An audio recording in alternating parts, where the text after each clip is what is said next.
Hey everyone, and welcome back to the Movie Mates video. I am Matthew, of course, joined by my wonderful co-host and best friend. Callum.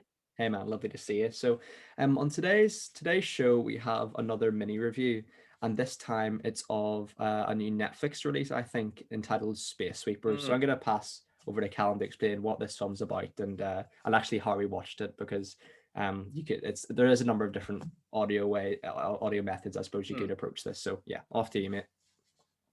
Well, the film that we're going to be talking about today is actually our first foreign film ever, with it actually being, Yep. of Korean origin. So I don't think we have ever talked about a foreign film before, let alone, No. I don't think, I think we were both concerned about the process of taking notes whilst having to read subtitles. I think that was Yeah. both a bit of a concern for us, Yeah. which is why we were sort of initially considering watching the English dub of the film. But I think for our first foreign film ever, it felt a bit sacrilegious, and there were going to be subtitles regardless. So I think it felt appropriate. But Yeah. this film is 100%. about a sort of a group of sort of outcast rebels, who sort of collect space debris for money, but then they come across this little girl who, the media are reporting is this, dangerous explosive device, that she's in fact a robot. And it's their journey of trying to make a quick buck, but things happen along the way.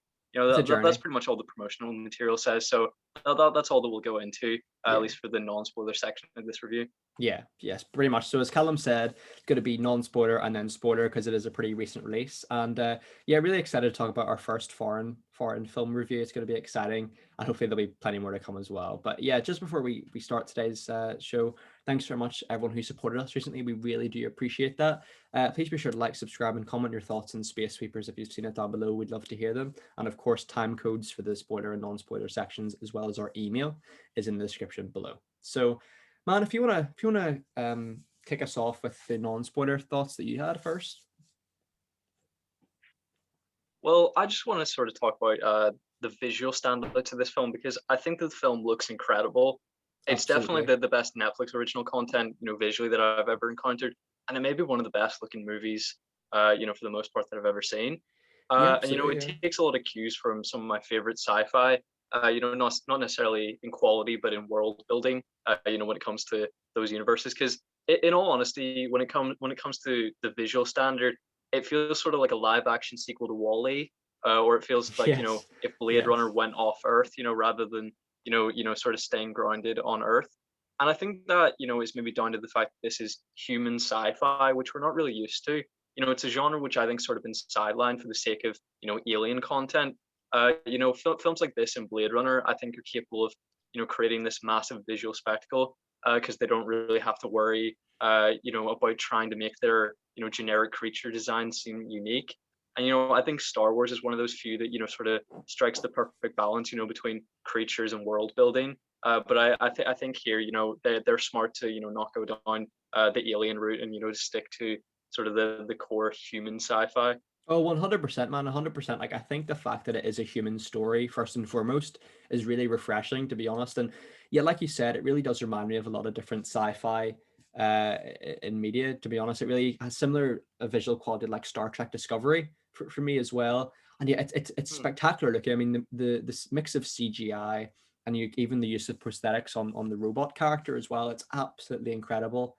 And yeah, I mean, it looks incredible. Like I'd imagine the budget isn't huge on this. To be honest, I'm not too sure, but I think this is the first Korean space sci-fi blockbuster. So I suppose they put a lot of effort into it, and it really goes to show. I mean, like the effects are marvelous. Like they stack up to anything I've seen recently. To be honest with you, man. Yeah, I think every part of this film is visually sensational. The only letdowns are that there's a sting sequence earlier in the film, which we may go on to talk about, and every explosion within the film, and anytime they have to simulate fire or an explosion, it is a bit video game esque. But I would struggle to really talk about anything further about this film other than the visual qualities of it, because I feel like this film, just despite being sort of like this fun, joyous ride, it is quite plot heavy. So I don't really think I have much more to say, Yes. other than just my personal opinion of it. Yes, no, I'm pretty much the same, just on a base level, I think the development of the characters is really fantastic. We mentioned before, just before we began, the review of, how the plot is, these sort of space rebels who take this robot girl who is deemed to be sort of a weapon of mass destruction into their group. And I think the development between the crew and the little girl is fantastic. And I think I think this film may be potentially criticized because I suppose it does take a lot from a lot of different movies. We've mentioned how it feels quite similar to Blade Runner and Star Trek and things like that. But that being said, I think for a film that I wasn't really expecting much from, it really did blow me away from just the production value and how much effort was into this project. Like, it clearly wasn't just something that the studio just shit out. You know what I mean? Like, it was clearly a lot of effort and money put into it. You know what I mean? Yeah, I definitely agree. I like this was a begrudging watch for me. Sitting down and committing 2 hours and 15 minutes to it was, it was a task for Yeah. me to sort of convince myself to do that. Yeah. Especially, with the added obstacle of subtitles, because normally I'd be totally comfortable with that, but in the situation where you have to take notes, and we even were, when watching a film like The Godfather, where we're taking sort of quite Yeah. extensive notes, that we're going to miss things plot wise, even when we can understand what they're saying. So if you're missing the subtitles, sometimes you do miss a lot. But I didn't find myself doing that 100%. in this film. I, Yeah. I was able to sort of keep along with it, at least for the first two acts, definitely. And I think this film is like overwhelmingly heartfelt, and it's full of action. So it sort Oh, of it is. It appealed absolutely to is. Yeah. the my two favorite aspects of a film, because I think if a film can make you feel emotional and make you feel happy at the same time, I think they've definitely achieved Completely. the greatest thing that Oh, a film yeah. can. Oh, 100%. And it's just sort of sad, because how much I love this film sort of made me consider how many films I'm missing out just because they're not marketed to our audience. Yeah, exactly. Exactly. Yeah, like, I think a lot of foreign films go under the radar. Do you know what I mean? And it's Hmm. only, I suppose, films like the Raid films as well, the only ones that I'm really aware of that are sort of huge successes over in a Western sort of country, or apart from maybe anime. But I would sort of like an anime, sort of, it's a very different thing altogether. Do you know what I mean? But Yeah. I think here, I really do feel like I might go towards more foreign films in the future because, like we said, I think the sort of the illusion of the subtitles wasn't a big, it was a big thing in my head as to how I'm going to sort of balance note taking and watching the film, but it wasn't that big of a deal in person. Actually, it was absolutely fine.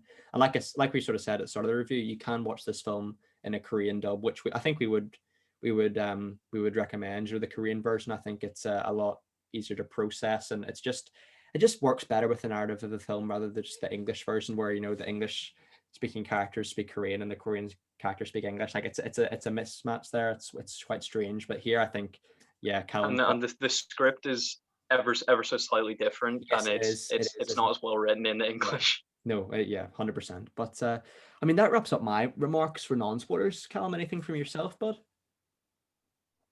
Yeah, just to sort of like piggyback on what you were saying about foreign films, like I really do think the only genre where we're really mass marketed stuff from other countries is horror, and I guess that's sort of Yeah. because the visual scares, I guess, have a more mass appeal. Even if you don't pay attention to the subtitles, I suppose you can still get the scares. But I Yeah. really just hope that this is an example to Netflix, because I'm sure this will make a big impression. It's not been on Netflix long, and I don't know if it's found its audience yet. Like, I don't really know I hope it the does. wide consensus, but I hope it does. Yeah. I, I hope that it finds a big audience, and I hope that it turns the tide for how much content from different countries we get, because it is honestly it is probably my favorite Netflix original film that we've seen so Oh, far. yeah, wow, nice one. Yeah, I mean, I think foreign films, like I was saying, I'd love to review more as well. And one of my favorite horror films in general, like you mentioned, that's a genre where foreign films are quite successful. And I think The Orphanage, it's one of my favorites. The Oh Spanish yeah, one, I know it's that's one that they fantastic. showed in our school. But Mm. yeah, it was one of my favorites as well. But yeah, I hope this film finds its audience. I think it deserves to, with the amount of effort that was put into this project. And I think when I looked, it was in the top 10 in UK Netflix, which is always nice, especially for a foreign film getting in there. So credit to them, credit to the studio for that. But any more points from you,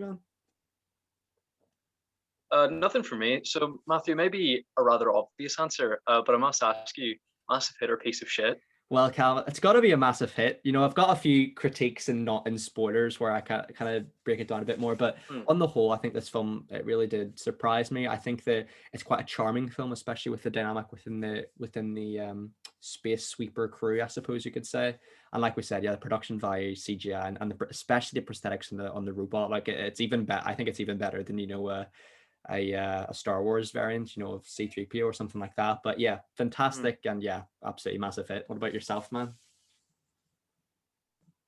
Yeah, I concur. Yeah, he sort of has like a K2SO vibe K2SO, from he Rogue does, One, doesn't and he? this film, Does. this film really does have a Rogue One vibe. I think it's better than Rogue One, but they are very similar films. And yeah, of course, I have to concur that this is a massive hit. It's probably my favorite new release of this year so far. I don't think there's been uh has there been much this year? Like I really enjoyed Oh, Freaky. Freaky was good. Has Freaky there was been anything good. much? But it was from 2020. Like so, I think for 2021 Yeah. content, this is the best I've seen so far. Yes. It's a really surprising film, and I'm really, really happy that like we went round a review it. To be honest, I appreciated it a lot. But in regards to spoilers, mate, one thing I will say Mm, about this film that I think a lot of sci-fi films these days always overestimate their technology in the future. Like this film I think it takes place in 2092, which is of course, 71 years, I think, in the future. But some of the technology here is, it's way too advanced, I think, for me to obviously, this is a film. I'm, yeah, I'm looking way it's too not happening. into it, but it's not happening, is it? No, no whatsoever. We're not gonna have. uh, I mean, of course, we're not. I don't think by 20 touch wood. I don't think by 2092 we will have destroyed the world to the point at which I hope they we they have don't. in this film. And I don't think we're gonna have any of the usable technology that they have here. But one thing that hasn't changed in all that time is the attitudes of people, because some of the Yes, main characters here, real dickheads, especially absolutely. to begin with. And if we want to, talk about, the crew, Yeah. we of course the lead of the film is Tejo, and I think that he's meant to be, sort of a Han Solo type, Yes, agreed. given the sort of the not the opening sequence, where he goes to try and find the body of his adopted daughter, but the second sequence, which includes like the opening dog fight, where they're sort of they're, Yeah. they're fighting over who gets to take away the debris. My immediate first impression, though, despite them trying to sort of push this Han Solo lovable scoundrel type, is just that these people are morally bankrupt pirates who are like giggling over Space people, pirates, yeah. distraught over losing quote unquote measly dollars that they need to buy which they need to use to buy food.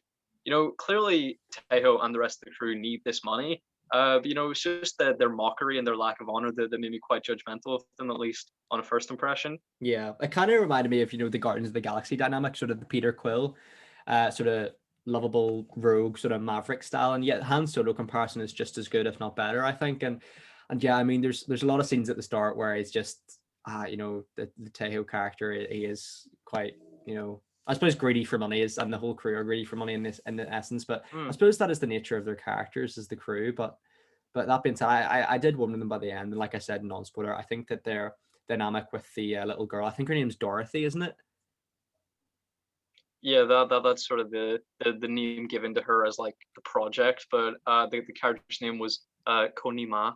Konima. Yeah, I mean that the dynamic there is really, really sweet as well. It's a really, I think it builds them more as characters for the most part.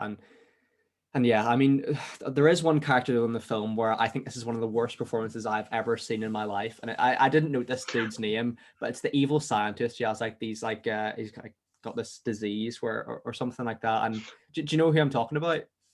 Yeah, Richard Armitage.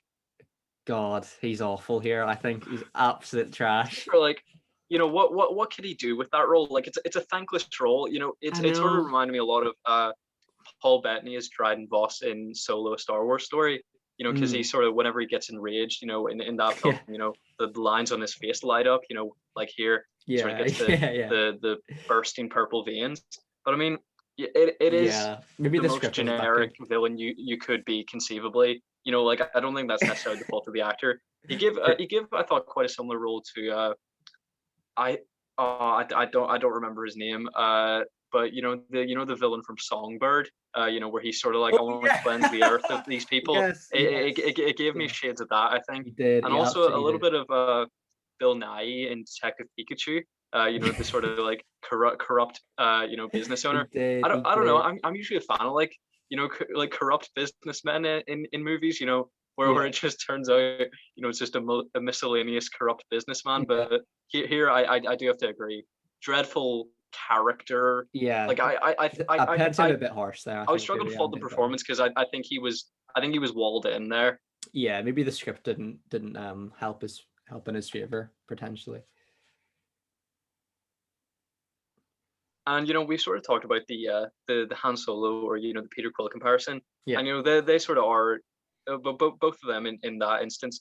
Actually, I do think Peter Quill is a better comparison really because Han Solo is sort of roped into saving the galaxy, for the promise of money or prestige or whatever award he's planning to receive, once he helps blow up the Death Star. Hmm. So he's doing a good thing for money, whereas Peter Quill is planning to return the space stone to the collector who potentially would use it for evil. And here they're returning what they think is a bomb to what they believe are terrorists. So I suppose that's more apt comparison.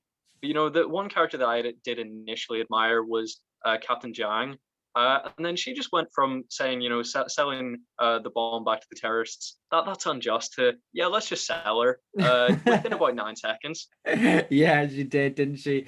Like, I think, yeah. I don't really have, yeah, I don't really have I was trying to think in my head of a defense for her actions there. I mean, that was, I think, as I don't think any of their actions are defensible. no, Like I think they recover morally by the end, but it doesn't undo what they plan to do. I mean, obviously, had they sold the girl back to who they were planning to, it turns out their perception of the Black Foxes and of the Doctor were both wrong. So to yeah, be fair, had they given Dorothy back in that that's instance, true. it would have been fine, and they'd have technically done the right thing. But Hmm. they would have done, that they would have done the right thing, believing they're doing the wrong thing, and still come away, like thumbs Yeah, up, we yeah, I won. know.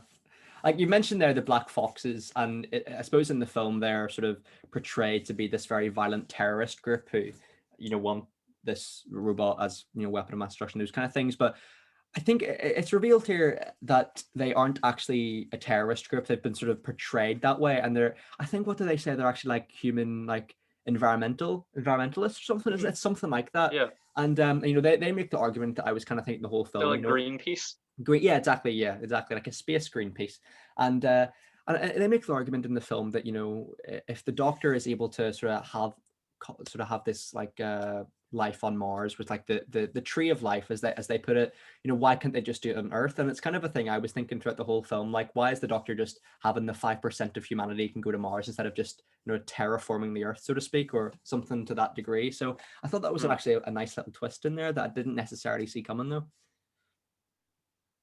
Yeah, I mean the the motivations for Sullivan are a bit murky. Yeah.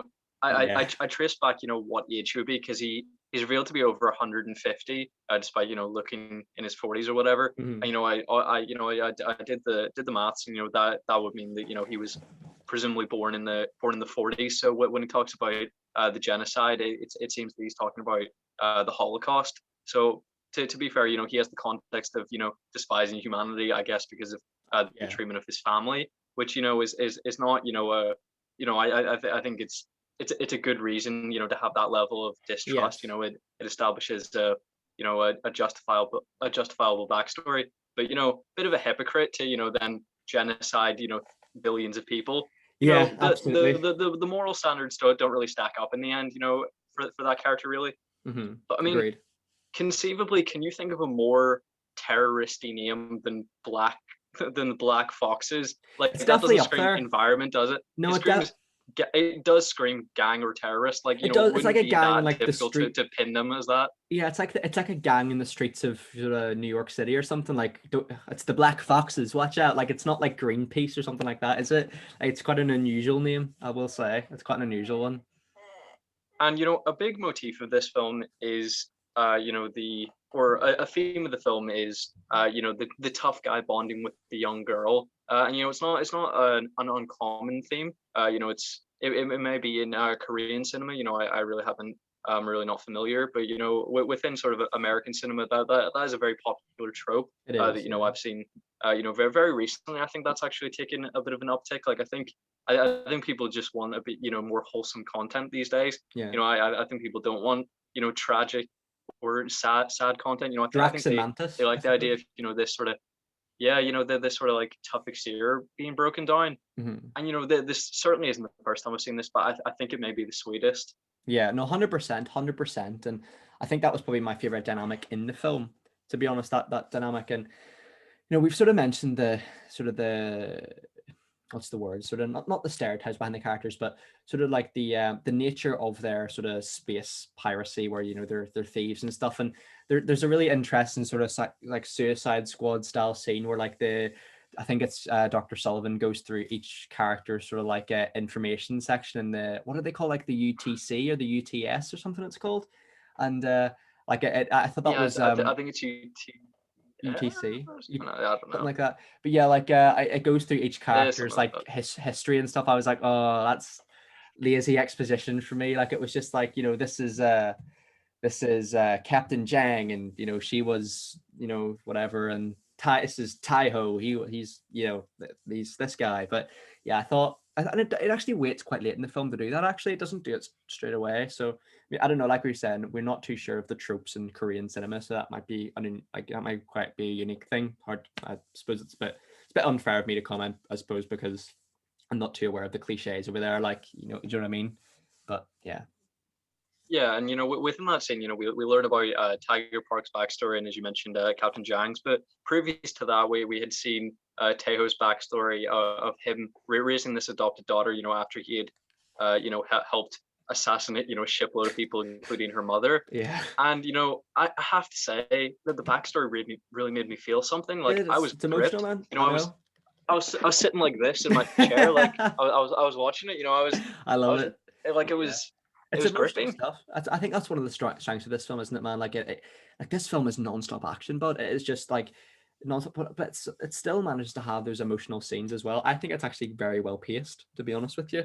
I was kind of surprised at how it Mhm. managed to balances those emotional scenes with scenes of just, like we said, non-stop action. You know what I mean? It's great. It's a great watch. It's a great watch. Yeah, and I think we'll I mean we're pretty much into the third act now, and there's a Yeah. sequence where pretty much all the Black Foxes are killed by Sullivan and his guys, and I thought it was just nice of them to leave the crew with a message instead of killing them. The only people who actually know about your conspiracy and the only people who can stop it. What a guy! Yeah, I know. He's so kind-hearted, isn't he? Deep Mm. down, James Sullivan. What a kind-hearted bloke. I mean, did you get a bit of a chuckle that he's named after Sully from Monsters Inc? I did. I just noticed that myself as I said that in my head. I was like, James Sullivan, where is that from? That sounds familiar. But yeah, I mean, is Richard Armitage? I'd imagine he's quite a famous actor, because I think this might be the only thing I've seen him in, though. I feel like I may have like overpronounced his surname. It's probably Armitage or something, but Armitage. like Armitage. I feel like Armitage you need sounds grand. an English accent You for do. this kind of business. You But do. he's a famous actor, but I don't think I'm familiar with any of his work. But the character, yeah, of course, painfully generic, but I don't know that that's necessarily down to him. I would Yeah, have liked fair a bit of enough. depth because I've constructed a backstory for him in my head, but who even knows if that's accurate?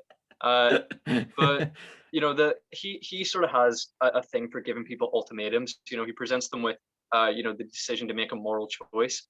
And in the instance of Tejo, he gives him $4 million or 4 million of whatever this currency is. After he's taken Konima back to try and kill her.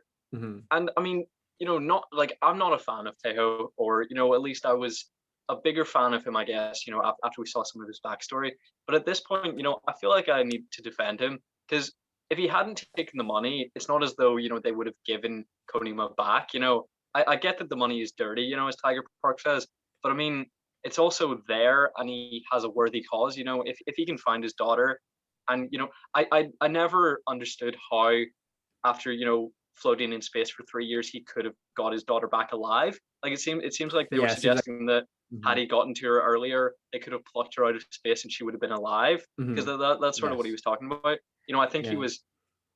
it was a little unclear for me. I may have just missed something, but I think at the start he's like looking at corpses, but then he talks about like getting his daughter back as though she would potentially be capable of being returned alive. Like, did you get Yeah, I that? think I thought that was a bit confusing for me, that section of the film, because like we were kind of saying, with the nature of that ultimatum, it kind of made it present like it was possible that she could be returned alive, even though with the Hmm, narrative of the film that maybe wouldn't stand to be true. But I think, yeah, it always goes back to money with that character, doesn't it? As well, like we said, it was, hmm, what was it, like $4 million, or like whatever currency, and yeah, I mean, I think because the backstory is so important to that, like the likability of Taiho's character.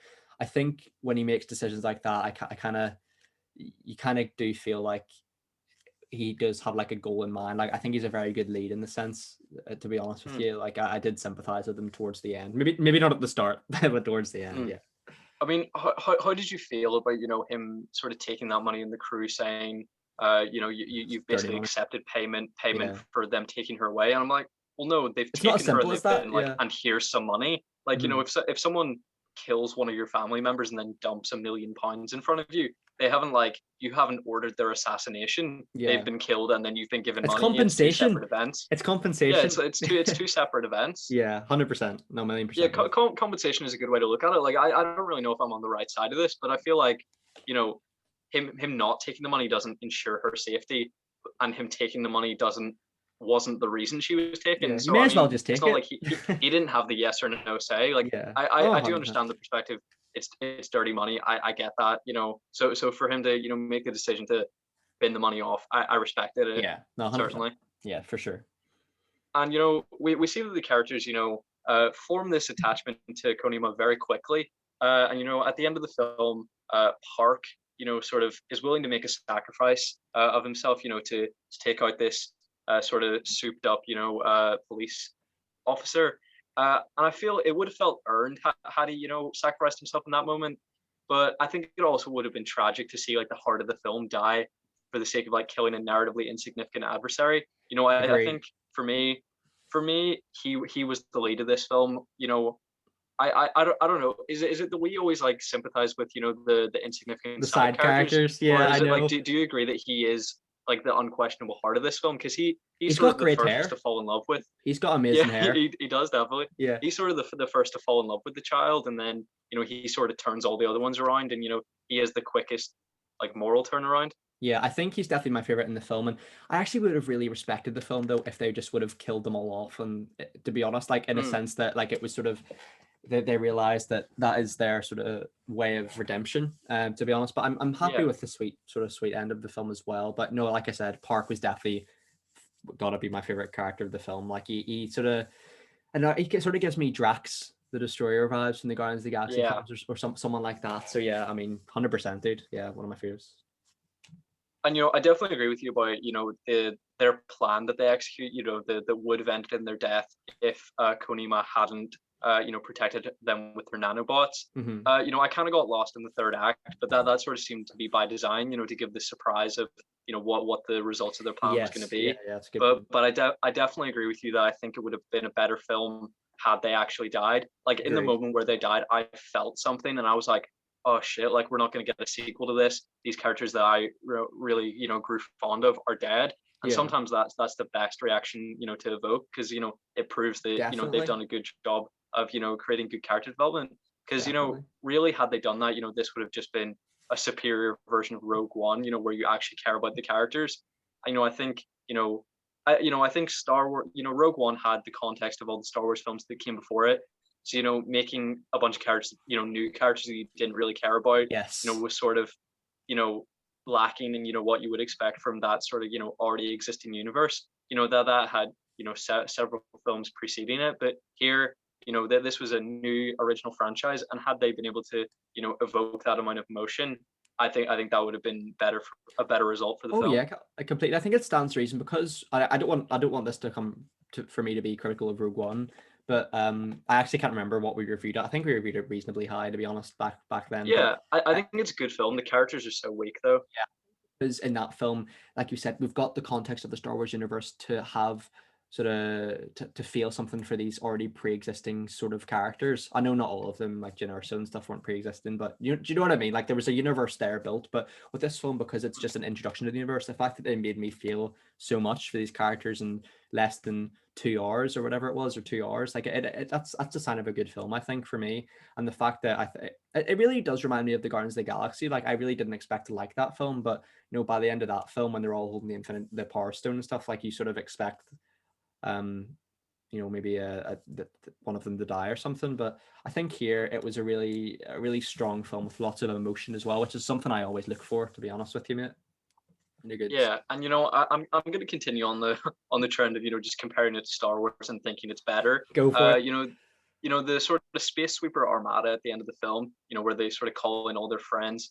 Felt a lot like what the Rise of Skywalker was trying to accomplish. Yeah, yeah, Where they call in all their buds, to take down the Final Order. And even with decades of history in that franchise, I just think it failed entirely because it had no heart. And this one movie universe earned a team up of that scale, and it just felt like a real uprise, within the universe. completely, And I just think it's a huge testament, their world building and their character development. And I just completely. think this film was really incredible. I don't think there's anything unique about its elements, but I think its composition is unique. Where they've taken all these fantastic elements. They've cherry picked the best part of every good sci-fi film, and they've stitched it all together to make one incredible film. Yeah, agreed. No, 100%. And I think I'd really like to see a sequel, because I think with this universe, like we said, it's a human-built universe. I think if they keep it like that Blade Runner style, I think it could really prosper. This could be a really successful Netflix original universe. And I'm really happy that this film seems to be making its way up the UK top 10, because it does deserve to be. I think this film is very underrated. I looked at reviews and stuff, and there was like 50% and stuff in Rotten Tomatoes and stuff like that, and I think that's pretty harsh on this one. I could grant it's definitely not the most unique film I've ever seen. It does pluck a lot from Oh, Star Wars, Star Trek, Guardians of the Galaxy, those kind of things. But I think, like we said, the way it meshes them all together in that narrative, like you said, the way it kind of constructs itself, it's really marvelous, to be honest. Like they've done a really good job, really good job.